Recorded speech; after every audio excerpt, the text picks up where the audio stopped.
kijana ambaye aliimbwa sana, watu wakamuita sana ajumuishwe kwenye timu ya taifa. Kelvin John anayecheza Denmark kule amejumuishwa, na jana alifanya mazoezi alipoungana na wenzake pale Egypt, na alitoa neno juu ya timu yetu ya taifa ya Tanzania, Taifa Stars. Wachezaji wote wako na morali, nadhani kwa mechi ya Jumamosi dhidi ya Kuwait, sisi kama wachezaji nadhani tuko tayari kwa ajili ya mchezo huo. Tunaendelea kupokea maelekezo mazuri kutoka kwa mwalimu na benchi zima la ufundi kuhakikisha tunaenda kufanya vizuri katika mchezo wetu wa kirafiki. Nadhani kwetu sisi kama wachezaji ni mechi muhimu kwa ajili ya kujipima kuelekea AFCON, kwa sababu mashindano yapo karibu. Nadhani kama siku 30 hivi kutoka sasa mashindano yanakuwa yanaanza, kwa sababu inakuwa mchezo mzuri kwetu kujua wapi tulipo na wapi tunataka kuelekea. Kwa hiyo tunatumia mechi hii dhidi ya Kuwait kuhakikisha tunafanya maandalizi yaliyo bora, kujua wapi tunakosea, kujua wapi tulipo, ili kuelekea kuweza kufanya vizuri kwa michuano ya AFCON vile vile. Kwangu mimi naichukulia mechi muhimu, kwa sababu mechi yoyote ya timu ya taifa ni mechi muhimu sana kwangu, na pia vile vile sijacheza muda mrefu kwenye timu ya taifa. Kwa hiyo ni wakati wangu wa kurudi na kufanya kile ambacho mimi siku zote huwa nakifanya. Kwa hiyo nimejiandaa vizuri kisaikolojia na kimwili kuweza kuhakikisha tunafanya vizuri kwenye mchezo huo. Haya, Kelvin John huyo tumemsikia mara baada ya kuungana na timu na kuanza mazoezi ya pamoja kuelekea mechi hiyo ya kirafiki dhidi ya Kuwait. Hapo mwisho hapo kwa Kelvin John aliposema amerejea timu ya taifa, anakuja kufanya yale ambayo amekuwa siku zote anayafanya. Sasa nikawa najiuliza Kelvin John kwenye timu ya taifa amewahi kufanya nini? Yaani anaposema hapo kwamba mimi nimerejea kwenye timu ya taifa, nimekuja kufanya yale ambayo nimekuwa nayafanya. Of course bado Kevi ana deni kubwa na timu ya taifa ya Tanzania, Taifa Stars. Deni kubwa sana. Alifanya vizuri sana kwenye timu za vijana. Hayo ndo ambayo hasa, yani ukitafuta mark ya Kevin kwenye timu za taifa iko hasa kwenye timu za vijana, under 17, under 20. Umeelewa? Huko amefanya vizuri sana. Lakini when it comes kwenye national team ya Tanzania, Kevi ana caps 6 peke yake na bado hajafunga bao hata moja. Umeelewa? Na of course kila mtu ana furaha kubwa kumwona Kevi amerejea tena kwenye national team. The last time Kevi amekuwa kwenye national team nafikiri ni kuanzia mwezi March. Wilson Orumo ulikuwa unaendelea bwana kuzungumza kuhusiana na Kelvin John nilikuwa nazungumza kwamba Kevi bado ana deni kubwa when it comes kwenye Taifa Stars, kwa sababu Kevi ni one of the best talent ambazo tumewahi kuzalisha kwenye taifa la Tanzania. Unaelewa?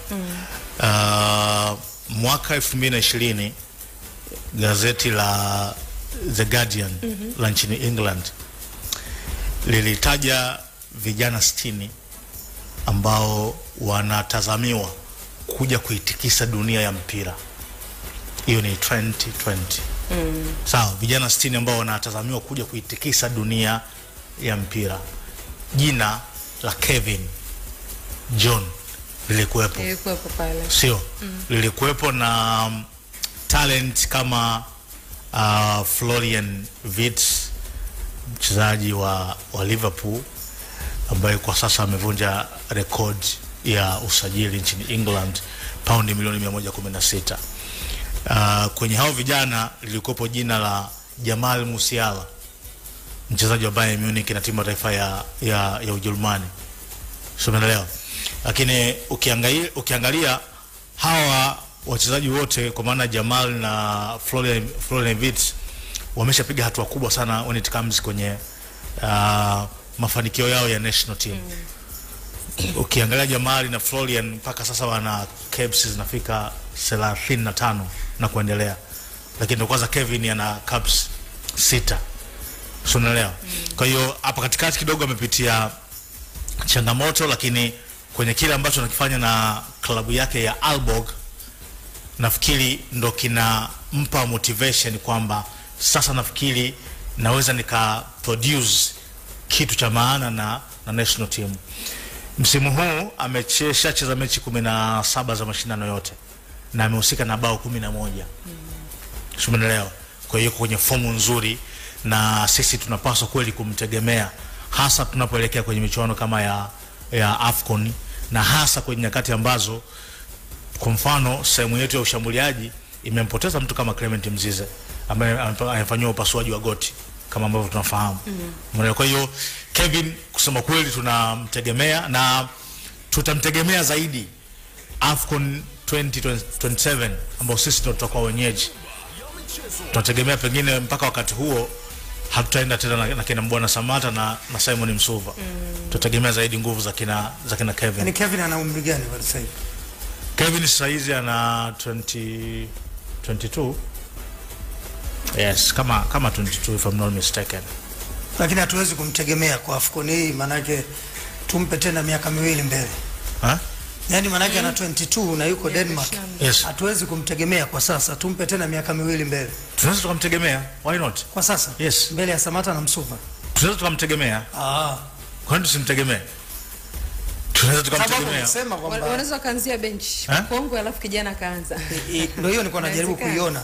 Kwamba sababu umesema hapo tusimtegemee kwa sasa, labda AFCON ijayo. Nimesema tusimtegemee kwa sasa. Nimesema tutamtegemea kwenye AFCON ya Morocco, na tutamtegemea zaidi kwenye AFCON ya 2027 ambapo sisi tutakuwa wenyeji. So bado tunaweza tukamtegemea. Ndio umri huu wa kila Kevin wa kucheza. Kiungo kwenye hili Kelvin anaweza kaanza mbele ya Samata na Msuva.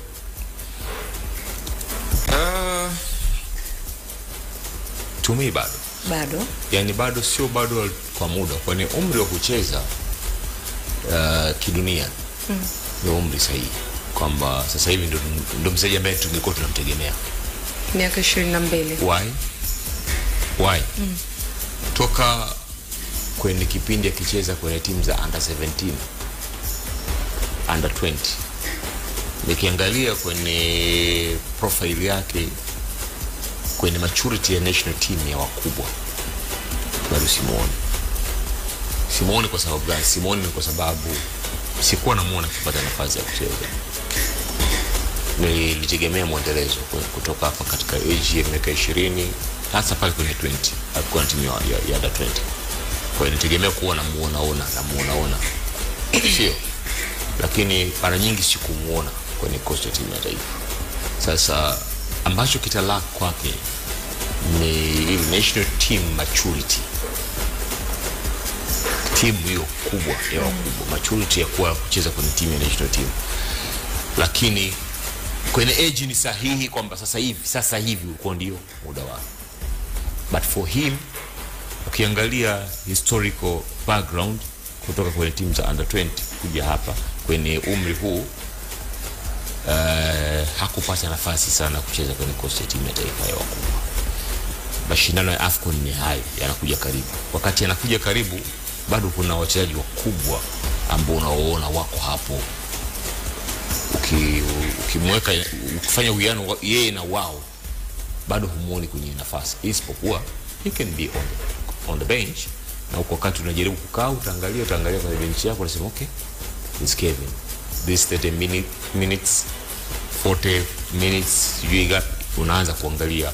Lakini unategemea kuangalia Samata yule pale amechoka, Msuva yule pale kachoka, kwa sababu ukiangalia kwa mfano weight ya AFCON jinsi ambavyo unaiona, is more than big as you think, sio? Kwa hiyo bora tuende na hao waliochoka kuliko kwenda na nani kachoka.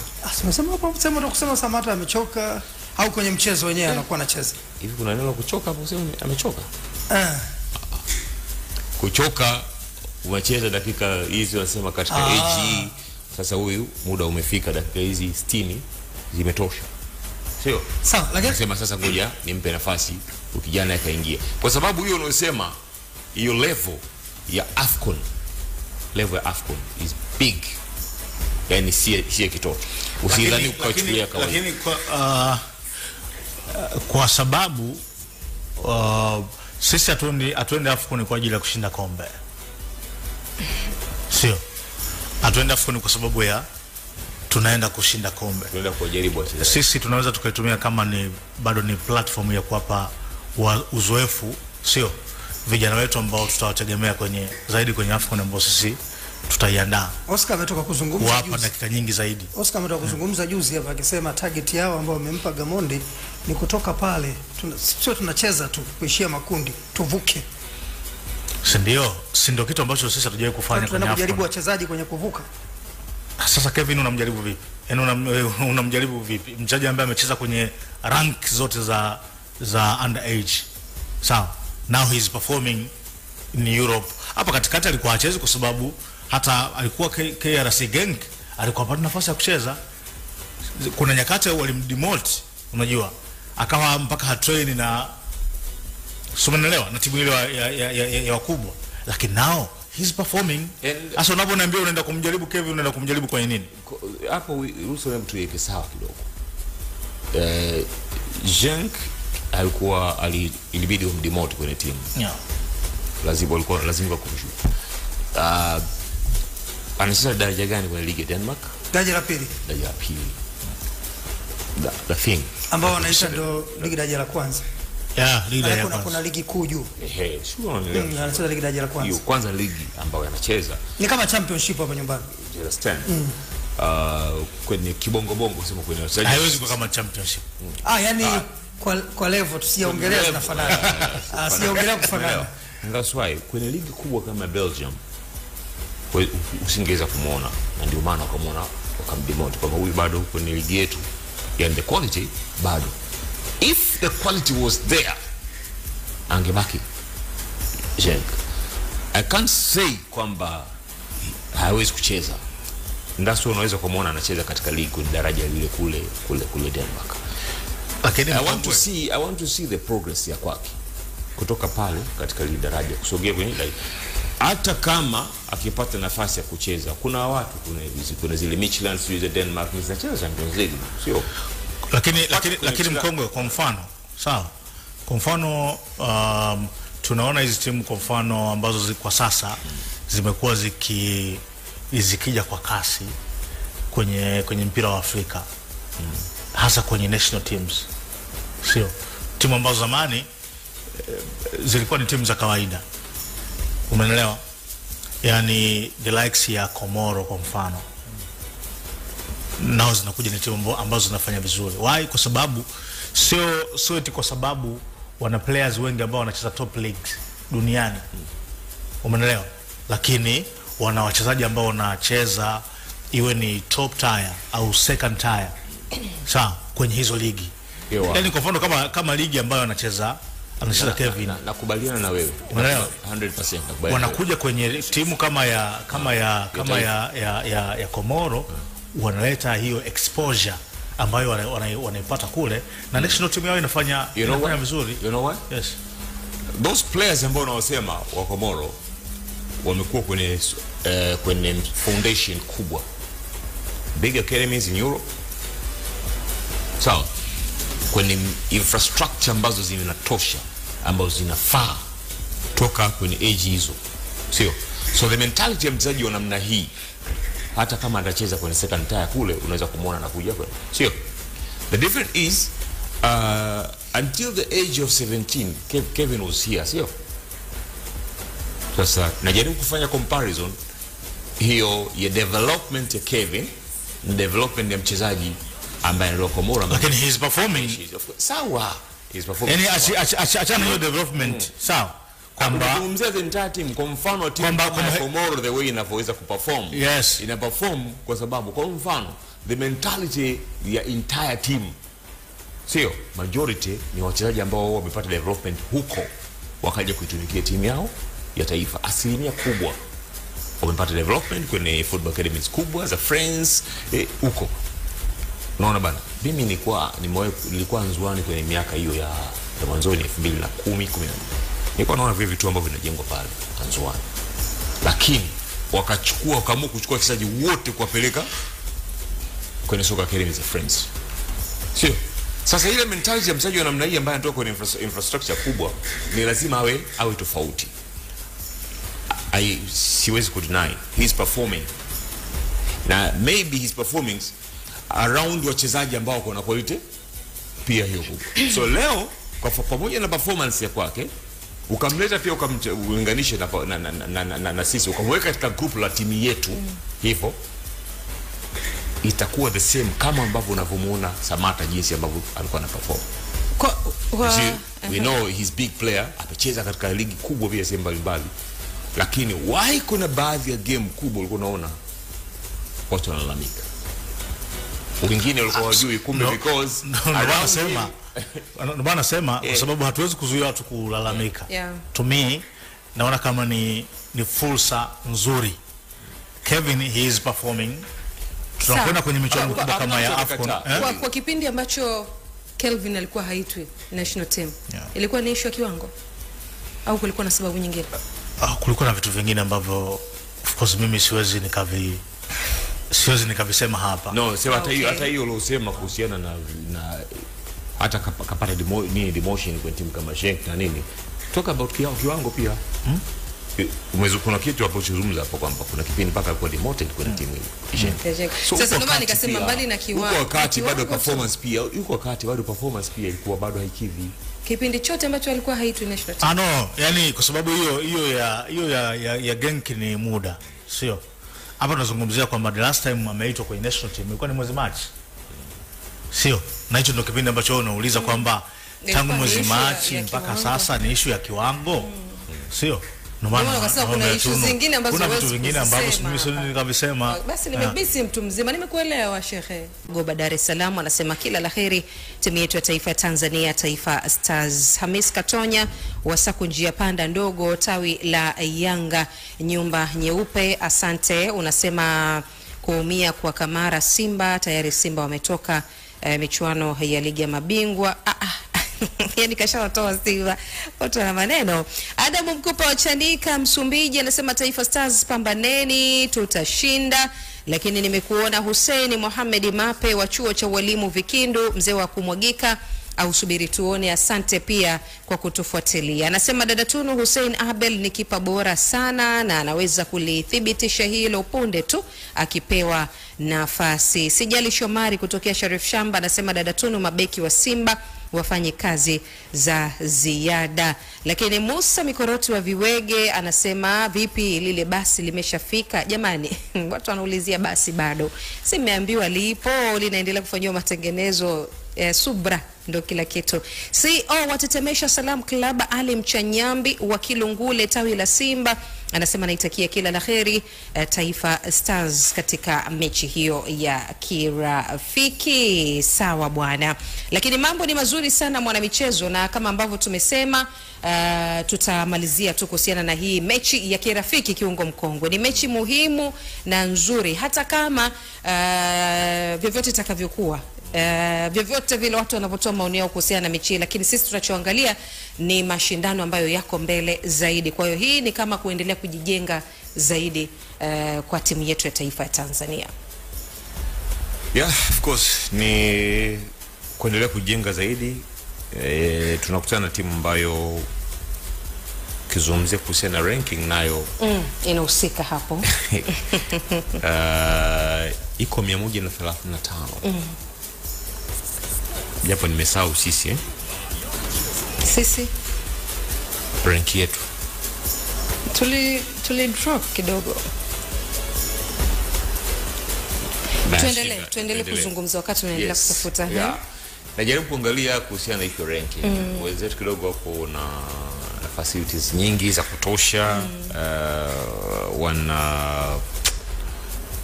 Wana kila kitu ambacho kinaweza kumfanya mtu akacheza kwenye mandhari ambayo iko nzuri. Sisi tuko nafasi ya 107. Mshepata Yes, nafasi ya 107 kwenye viwango vya ubora. Tunakutana na timu ya taifa ya Kuwait ambayo currently iko nafasi ya 135. Umeelewa? Maana yake nini sasa? Maana yake kama tutapoteza huu mchezo, tutafungwa. Sio? Ndio. Tuta drop. Sio? Ndio. Na Kuwait watakuwa na uchukulia huu mchezo kama watachukua kwa makini sana ili kuweza kusogea kwenye viwango vyetu vya ubora. Viwango vya ubora vya FIFA. Sasa hiyo ni moja.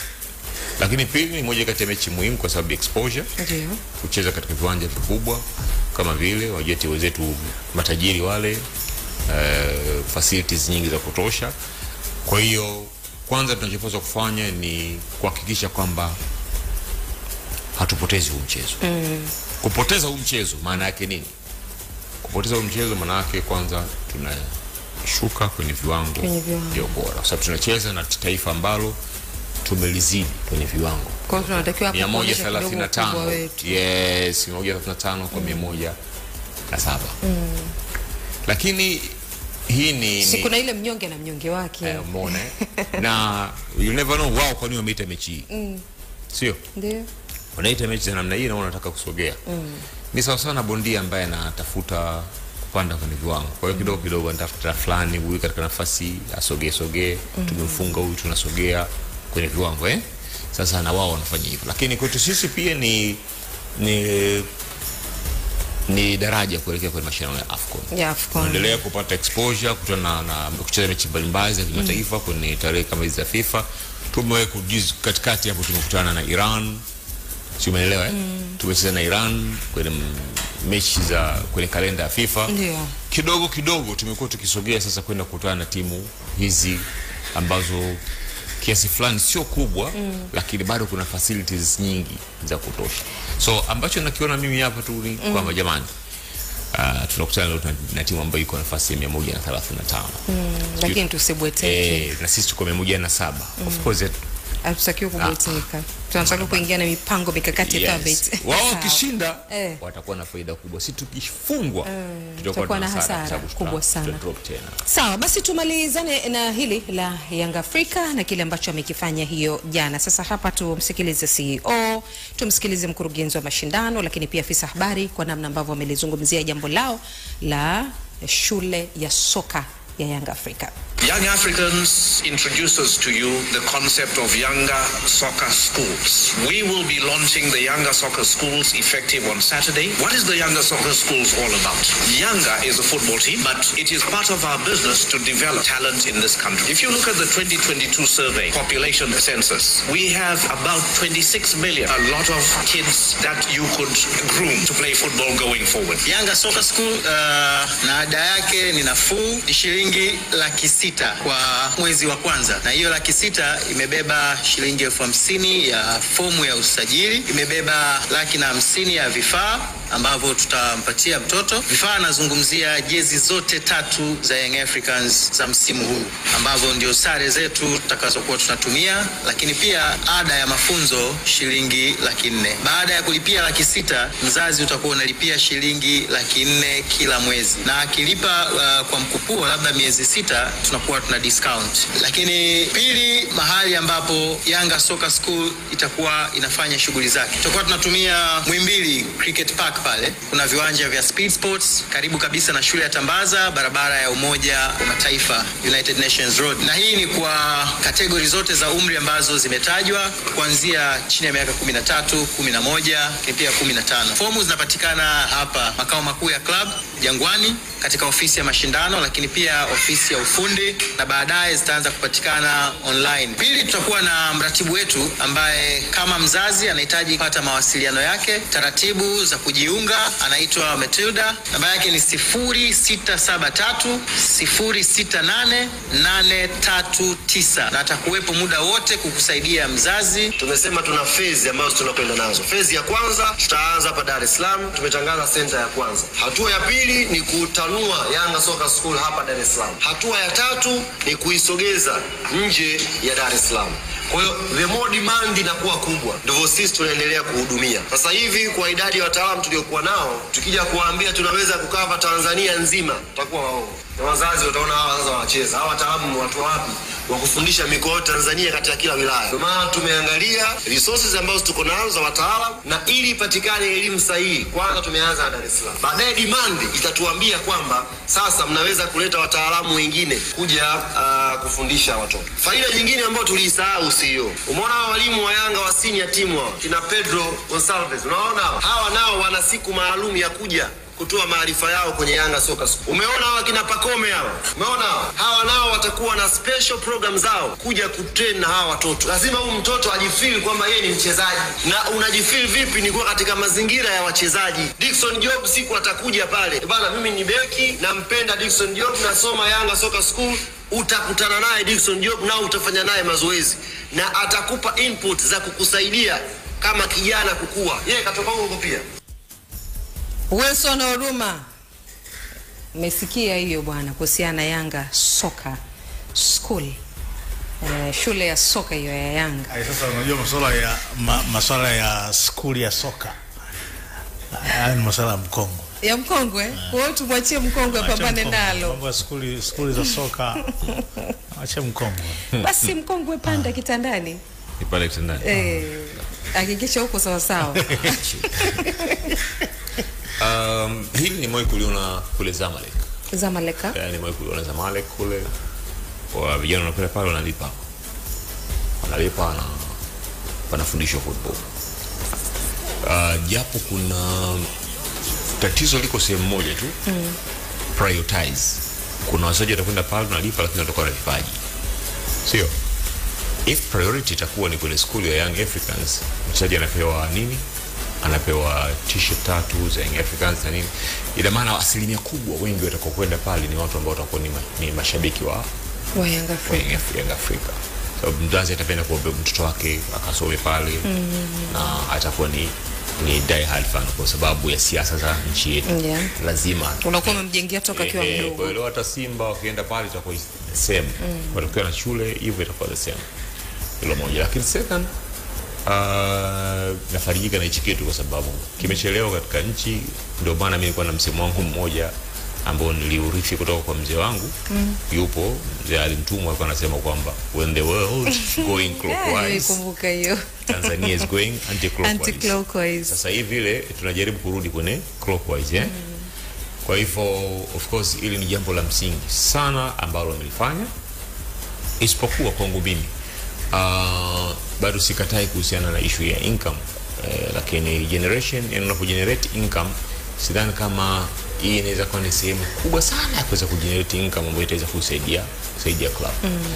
Hii ina generate mpira wa nchi lakini na level ya club. Nilikuwa na teta kidogo na Wilson up, nikasema priorities itakuwa kwenye club kwanza. Kwa nini priorities? Nasema priorities kwa sababu ya mchezaji ambaye anaweza kuwa ni mchezaji bora ambaye ataweza kupatikana. So kama anafundishwa pale, watu wa kwanza kumuona mchezaji bora itakuwa ni club. Yeye ni mchezaji bora. Umeelewa? Kwa hiyo kwa ta prioritize kwamba na huyu mchezaji bora lazima atakuja kuanzia hapa.